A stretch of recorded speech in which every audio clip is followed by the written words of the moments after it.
Bakıda arvadını Lökbatandakı gölün ətrafına aparıb, orada amansızlıqla qətlə yetirən Rəşad Tağıyevin məhkəməsi yekunlaşıb.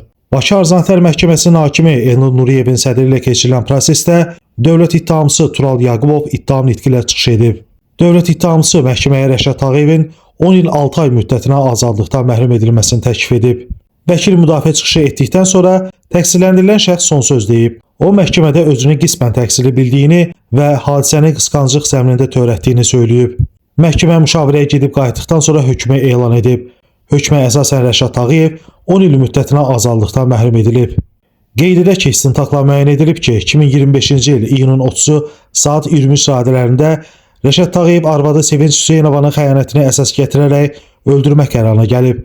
O, evin mətbəxindən götürdüyü bıçağı şalvarının belində gizlədib və söhbət etməkdən ötürü yoldaşı ilə birlikdə yaşadıkları massivdəki boş əraziyə gəlib. Aralarında qısqanclıq zəminində yaranmış mübahisə zamanı bıçaqla qadının qarın nahiyəsinə zərbə vurub. İkinci zərbəni vurmaq istədikdə bıçaq əlindən düşüb. Əvvəl əlləri, sonra əynindəki gödəkçənin sol qolunu boğazına dolayıb arvadını boğub.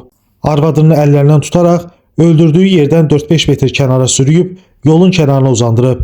Rəşad bıçağı arvadının cəsədinin yanına atıb və evə qayıdıb. Evə qayıdandan sonra 102 xidmətinə zəng edərək arvadını öldürdüyünü etiraf edərək təslim olub. Rəşad Tağıyevə qarşı Cinayət Məcəlləsinin 120.1-ci, yəni qəsdən adam öldürmə maddəsi ilə ittiham irəli sürülüb. Orxan Rasifoğlu, Məhkəmə Xəbərləri.